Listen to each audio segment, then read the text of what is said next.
ó, de volta. Tomamos uma aguinha, né? Refrescamos um pouco no calor de São Paulo, né, pastor? Muito calor hoje. É isso aí. Pastor, o culto no lar, pastor, eu tenho particularmente uma paixão, um amor chega a ser, né, por culto no lar. Sou fruto do culto no lar, sou fruto do culto no lar. A minha mãe participava na época, e eu pequenininho ainda, eu ia nos cultos, nos lares, e ficava olhando tudo aquilo, né? E hoje estou aqui, né, para a glória de Deus, né? E o culto no lar, ele é um momento que, ele é um trabalho, onde até a dicção a gente melhora, né, quando ele nos dá a oportunidade para quem vai ministrar também, a gente aprende a lidar com o tempo que é nos dado, né? Para a gente ganhar também o ambiente, lidar com... Porque o culto não é bem dinâmico, né? Às vezes passa um cachorro, o vizinho chama lá fora, então você tem que saber lidar, caminhão, né? Passa um caminhão. E aí, pastor, o culto no lar na sua vida? Culto no lar, não começou na Batista, né? Eu e minha esposa já fizemos culto no nosso lar. Todas as segundas-feiras nós fazíamos culto. Foi por volta de 2007, eu não era pastor ainda, 2007, 2008, nós fazíamos os cultos na nossa casa. E vinham muitas pessoas, não só evangélicos, não só da nossa igreja, pessoas de outras denominações, pessoas que não tinham nenhum relacionamento com Deus, e todos eram impactados, era algo muito bom. Muitas pessoas têm na lembrança esse período aí, que nos fez muito bem, nos abençoou demais, abençoou a nossa casa. E hoje nós estamos fazendo também na Batista, né, nós temos um grupo encabeçado pelo irmão Luiz, né, um abraço, né? Um abraço, o irmão Luiz, a irmã Eliane, Deus os abençoe. Deus abençoe vocês aí. Eles têm o propósito de fazer culto nos lares, às quintas-feiras, a gente vem fazendo. Nós demos uma pausa agora, mas vamos tentar reiniciar aí no início desse ano. E o nosso grupo, né, de irmãos, alguns irmãos mais velhos, mais idosos, outros nem tanto. Eu até cobro a presença de jovens nesses cultos, nós sabemos a dificuldade. Rejuvenescer, né? Dar um vigor, né? Trabalho, muitas obrigações não permite que todos compareçam, mas nós sempre fazemos na casa de algum irmão específico. Nós abençoamos o lar das pessoas que nos recebem, sempre nos receberam muito bem. A palavra é pregada, nós cantamos louvores, testemunhos, depois ainda tem um café gostoso pro povo, sempre. Glória a Deus. É muito bom. Glória a Deus. E o que me marcou, muito edificantes esses cursos. E o que me marcou é sempre quando é lhe dada a oportunidade para o senhor, o senhor, me conta aí, o senhor chora diante da leitura da palavra. Da onde vem esse sentimento, né? O senhor derrama lágrimas mesmo? Como que é, pastor? Minha esposa é muito irreverente, ela brinca, ela fala que eu choro até assistindo Tom e Jerry. Mas não é. O cartão do Jerry? Quando o Jerry apanha. Mas, olha, eu sempre digo também, quando nós lemos a palavra, quando nós pregamos a palavra para uma igreja ou para um grupo de pessoas, nós não estamos pregando somente para esse grupo de pessoas, nós estamos pregando também para nós mesmos. Eu penso assim, eu vou pregar hoje, então eu separo um texto, faço uma meditação, oro, procuro fazer um esboço do que eu vou falar, mas às vezes chega na hora, Deus te direciona de uma forma diferente, você acaba falando coisas que você não tinha planejado e deixando de falar coisas que você tinha planejado, mas o que importa é que Deus direciona, o Espírito Santo te direciona, e essa palavra vai ao encontro das pessoas e vem também ao nosso encontro. Isso gera uma certa emoção, como se Deus estivesse falando com você também ali, toca no seu coração. Isso é muito bom. É uma coisa maravilhosa, né? Eu sou muito grato a Deus por entrar no nosso coração de uma forma tão assim, inexplicável, sobrenatural. Amém. Ele nos alimenta, a palavra de Deus nos alimenta. Amém, glória a Deus, pastor. Nos sustenta. O senhor tem um personagem assim, de repente um personagem que carrega para toda a vida, ou depende do momento da sua vida, enfim, qual seria esse personagem? Olha, o nosso personagem foco, logicamente, é Jesus Cristo, de todos nós, mas falando de um personagem humano, que pecou, como qualquer um de nós peca, na Bíblia, né? O personagem que eu me espelho, vamos dizer assim, que eu me coloco no lugar dele e falo, puxa vida, eu já cometi erros assim parecidos, e Deus teve misericórdia da vida dele e pode ter misericórdia da minha vida também, desde que eu tenha a mesma atitude que ele teve, que é, primeiro, reconhecer que errou, reconhecer o pecado, e depois se arrepender de fato, não ter remorso, se arrepender e tentar mudar o rumo, conversão, tentar passar a fazer a coisa certa, e Deus vai te direcionar. Esse personagem que eu estou falando é Davi. Davi cometeu muitos erros, nós sabemos disso, mas ele tinha uma coisa que todo crente deveria ter, que é humildade, saber que sem Deus nós não somos nada. Quando ele viu que estava na lama, sem nenhuma esperança, ele era digno ali de perder tudo, inclusive a salvação. Mas ele clamou: Senhor, não aparta de mim o teu Espírito Santo. Ele escreveu no Salmo 51, versículo 12. Não aparta de mim o teu Espírito Santo. Davi sabia que poderia perder tudo, mas ele não poderia perder Deus, o Espírito Santo, na vida dele. E Deus teve misericórdia dele. E ele, apesar de todos os erros que ele cometeu, ele ainda foi chamado de homem segundo o coração de Deus. Que nós possamos ser chamados também, por que não? Não é soberba, não é querer nos engrandecer, mas que Deus possa também nos chamar de homens, de mulheres segundo o coração de Deus. Amigos de Deus, como ele foi de Abraão também. Olha que bênção, hein? Olha que bênção. E Davi é muito forte mesmo. E a PIB de Itaquera, pastor, quando o senhor olha para a igreja, qual o referencial que o senhor tem? Eu gosto da PIB de Itaquera, a Igreja Batista de modo geral, que o foco, a palavra é muito levada a sério. Nós oramos, nós cantamos louvores, mas a palavra tem que ser levada a sério. A Bíblia, que é a nossa bússola espiritual, tem que ser levada a sério. Nós não podemos deixar que entre na igreja heresias, dogmas, doutrinas de homens, como acontece muito. Não criticando as demais e querendo exaltar, toda a igreja tem falha, a nossa igreja tem falhas, mas nós temos que focar na palavra, na pureza da palavra, sem acrescentar, sem tirar nada. Entender o que Deus nos diz ali na Bíblia e procurar tirar a nata do que está escrito ali. Uma racionalidade nas interpretações, né? Exatamente. É benção. Sem invenções, sem querer adaptar um texto para agradar a minha carne, como muitos tentam fazer fora. Não, Deus disse sim, sim, não, não. Isso pode, pode. Isso não pode, não pode. Eu não tenho que, mas e se? Não, não. Deus falou, é aquilo. Nós temos que pedir para o Espírito Santo nos dar o discernimento e sabedoria para interpretar, entender e aplicar. Da forma que Ele quer que a gente faça. Isso. Eu peço até perdão para os irmãos que eu falei do Luiz e da Eliane, né? Mas um beijão para todos vocês do culto no lar, todos. Se for citar um por um aqui. Vamos ficar aqui. Inclusive no último culto na casa do Senhor foi um negócio extraordinário. Foi mesmo com chuva ali, a gente. Mais 50 pessoas. Nossa, foi tremendo. Foi tremendo. Ficar no quintal ali. Foi uma bênção, né? Então todos vocês, né? Aliás, vamos estender, né? Todos da igreja. Deus os abençoe. É claro, né? Toda a nossa igreja. Pastor,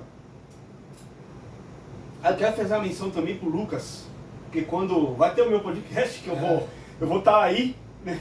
Eu vou estar aí, vocês vão ter a surpresa, quem vai apresentar aqui, né? Quem vai me entrevistar, enfim, né? Vocês vão ver no dia lá. Mas eu vou trocar de lugar, né? Para os irmãos me conhecer também, né? Abraço pro Lucas aí, meu Lucas, são dois Lucas na igreja, né? Tem o Lucas que é o... São os dois Lucas, né? Isso, o Lucas foi fundamental na minha integração ali. O Lucas foi fundamental, que é o líder dos jovens, né? Que está com o jovem com a esposa lá. Justamente. Ele me abraçou. Eu perguntei para ele assim: eu preciso de uma referência aqui na igreja, né? Eu não acho que é Cristo, mas para me saber para onde eu vou, né? Falei, vou te colocar no grupo agora. Você acabou de me ver. Já pegou o celular do bolso, ele queria a correria, né? Ele tá ali, tá aqui, tá lá. Aí ele já me colocou no grupo e falei, mas que recepção, cara. Que recepção. Deus abençoe, Lucas. Sempre de braços abertos ali para... Pastor, um trocadilho agora. Agora é hora de suar. Um trocadilho. Eu falo e você responde, né? Sim. Vamos lá. Ping-pong. Ping-pong. Um lugar. Um lugar? Começou difícil, né? Poços de Caldas. Poços de Caldas. Minas Gerais. Sul de Minas, né? Sul de Minas. Tá o quê? Tá umas 4 horas daqui? 5, 6 horas. Chega a 400 quilômetros ou não? Não, 270 quilômetros. Ah, então tá perto. É Minas, mas é mais perto de São Paulo do que de Belo Horizonte. Poços de Caldas. E diz que tem muita cachoeira bonita lá, né? Tem Poços. lugares lindos. Tem um amigo meu lá, em Eu fui Poços pra de lá Caldas. na nossa lua de mel e voltamos recentemente, graças a Deus. Olha só. Um momento inesquecível. Momentos, Positivamente, é lógico. momentos são vários, mas eu quero citar um aqui. E quem é pai vai entender. Quando meu primeiro filho nasceu, todos os filhos são importantes, lógico.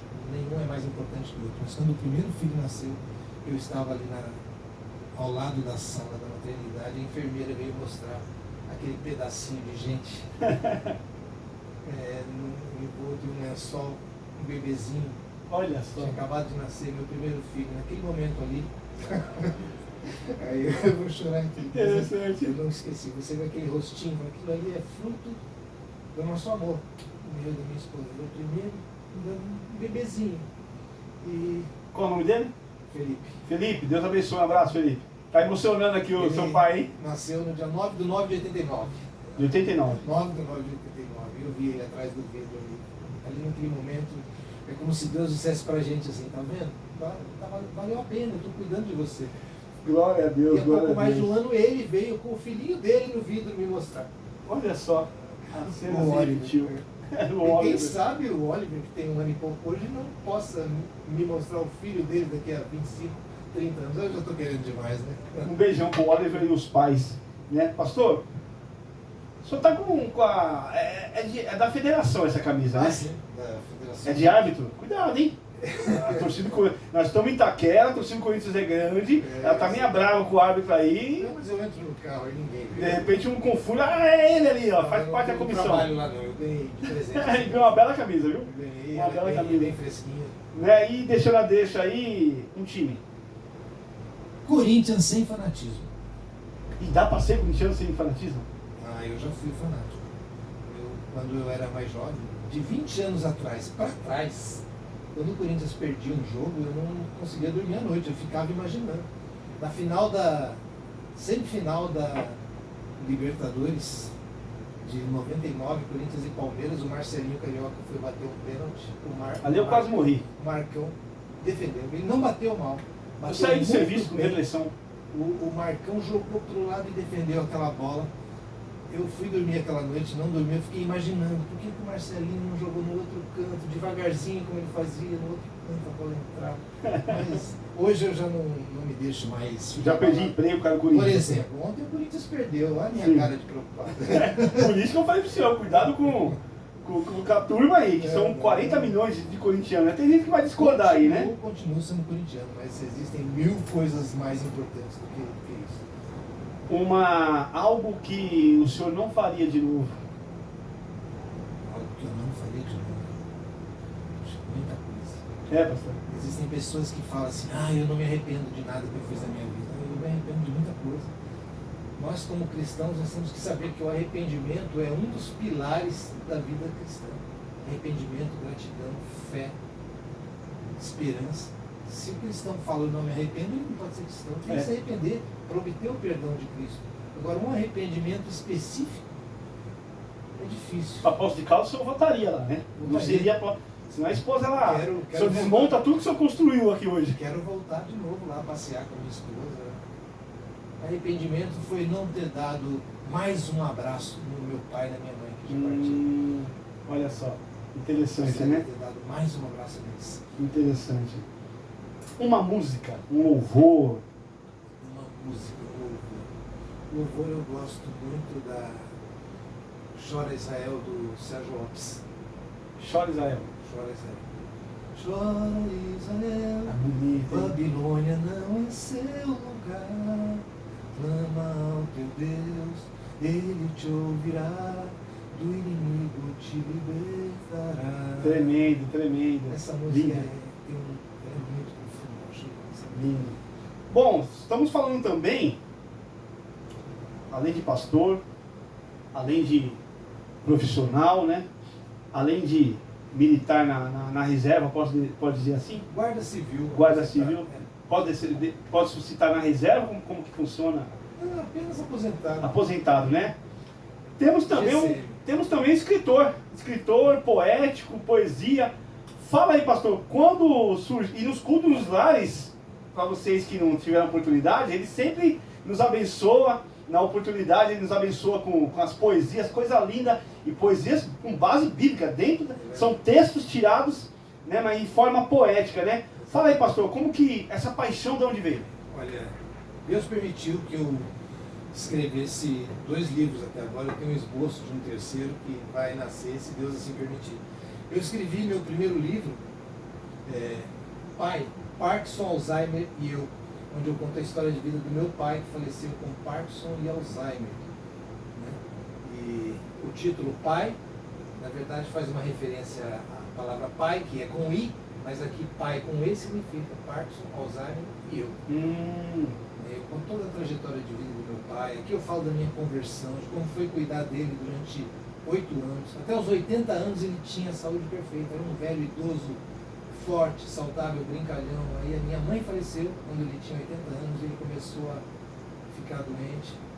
O Parkinson ele já tinha, mas não era tão grave, não tinha avançado tanto. Aí começou o Alzheimer e aos 87 anos ele faleceu em 2013.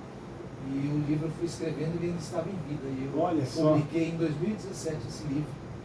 Inclusive eu estou dando presente para vocês. Olha só, pastor. Obrigado, viu? Para você, para sua esposa, para vocês lerem. Deus abençoe. Depois eu escrevi esse outro livro aqui, João 1:1. Quem é Jesus para você? A pergunta, que é o título, quem é Jesus para você? João 1:1 responde. Certo. Em João 1 está escrito, Jesus era o verbo estava com Deus e o verbo era Deus. Aliás, algo que nós não abrimos mão. Jesus é Deus. Nós não abrimos mão. Isso. Nós cremos na Trindade, Pai, Filho e Espírito Santo. Tem questões teológicas aí, mas eu fico com o senhor também. Isso fica para uma outra discussão, mas Jesus é Deus. João 1, quem é Jesus para você? Esse livro eu consegui publicar em plena pandemia, em 2021. E esse aqui também é presente para você. Se você me permitir... Isso, eu ia pedir para o senhor fazer antes de nós encerrarmos, uma citação, né? Eu escolhi uma história curtinha aqui, sobre o rei Ezequias. O senhor vai falar bem, para passar aí bem nítido aí para abençoar a gente. Vamos lá. Esse livro eu dividi em tópicos, são 55 tópicos, onde eu abordo os principais fatos e personagens bíblicos, desde Gênesis até Apocalipse. E aqui o tópico 23, rei Ezequias, é um dos mais curtos aqui para a gente ganhar tempo. Eu quero ler rapidinho para os irmãos terem uma ideia de como é esse livro aqui. E o seu trabalho, né? O seu dom. Ezequias, ele foi um rei. A palavra de Deus diz que ele foi o melhor rei de Judá. Alguém pode dizer, não, mas não foi Davi e Salomão. Davi e Salomão foi antes da divisão das tribos. Davi e Salomão foram reis de Israel. Ezequias foi rei de Judá depois da divisão das tribos. Então vamos lá. Acho que 2 minutos e meio, 3 minutos eu conto para você. Ezequias, rei de Judá, homem justo, que é o Deus verdadeiro adorou, retirou os altos e os ídolos, e com ele o povo para Deus se voltou. Rei de Judá, antes dele melhor não houve, tão pouco depois haveria. Após a divisão das tribos, ninguém o superaria. Depois dos reis Davi e Salomão, Israel veio a se dividir. Judá e Benjamim ficaram ao sul, e em Jerusalém iriam residir. Ezequias foi rei de Judá. Dessa tribo viria o Salvador. Esse rei foi humilde e fiel, adorou o nosso Senhor. Destruiu a Neutzã, serpente de bronze, que o povo estava a adorar. Derrubou estátuas de pedra que o povo insistia em idolatrar. Senaqueribe, rei da Síria, com uma carta o ameaçaria. Ezequias fica preocupado, mas ao seu Deus ele buscaria. Ele temeu a Senaqueribe, que a ele ameaçou, mas confiou no Senhor seu Deus e com fé ele esperou. Jerusalém foi cercada, o rei da Síria avançava. Esse rei perverso tinha um exército poderoso e Ezequias então orava. O Senhor a Ezequias respondeu, apenas um anjo Deus mandaria, e a 185.000 homens esse anjo mataria. Senaqueribe foge, envergonhado ele ficou, voltou para sua terra, onde o seu próprio filho o matou. Certas batalhas não são nossas, Deus por você irá lutar. Apenas confie no Senhor e a vitória Ele vai te dar. Em outros momentos, será você que terá que resolver. Então Deus o capacitará e você irá vencer. Em ambas as situações, a resposta Deus lhe dará. Nunca você ficará sozinho, o Senhor sempre proverá. E Ezequias entendeu, no seu Deus ele confiou, e durante toda a sua vida, Deus a ele abençoou. Certa vez um profeta de Deus a Ezequias viria falar: ponha em ordem a tua casa, pois o Senhor irá te levar. E ele então triste ficou, para a parede se viraria, estando moribundo em seu leito, ao seu Deus ele clamaria. Ezequias clama ao Senhor: em ti sempre acreditei, meu Deus, olhe para mim agora, para sempre te adorarei. Deus ouviria a sua oração, com fé ele ao Senhor buscou. Deus manda o profeta voltar, e o seu cativeiro então mudou. O profeta era Isaías, profeta que nos falou de Jesus, que nos diria em detalhes como o Filho de Deus morreria em uma cruz. Então Isaías lhe disse: o Senhor de você se compadeceu, ele viu a tua fé e mais 15 anos te concedeu. Ezequias foi então honrado, ao seu Deus ele agradou. Ele clamou ao Senhor com fé e Deus a ele escutou. Ele teve em sua vida dignidade, verdade e temor. Teve ousadia para pedir, humildade para buscar ao Senhor. Sinceridade nele Deus viu, sua vida na batalha colocou, sua vida na balança colocou. Esse homem sempre me serviu e com seu coração me adorou.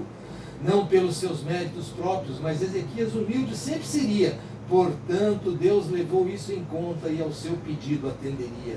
Uma lição nós tiramos aqui: em obediência devemos viver, e Deus sempre irá nos ouvir e dentro de um propósito irá nos atender.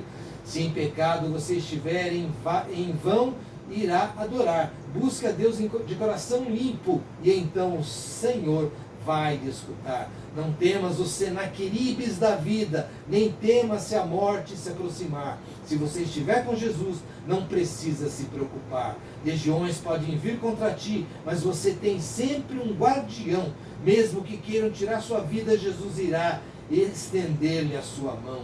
Mesmo que a morte se apresentar, será no tempo de Deus que ela virá. Com mais 15 anos ou não, com Jesus você estará. Basta no Senhor confiar, como o rei Ezequias confiou. Deus irá cuidar de você, como do rei Ezequias ele cuidou.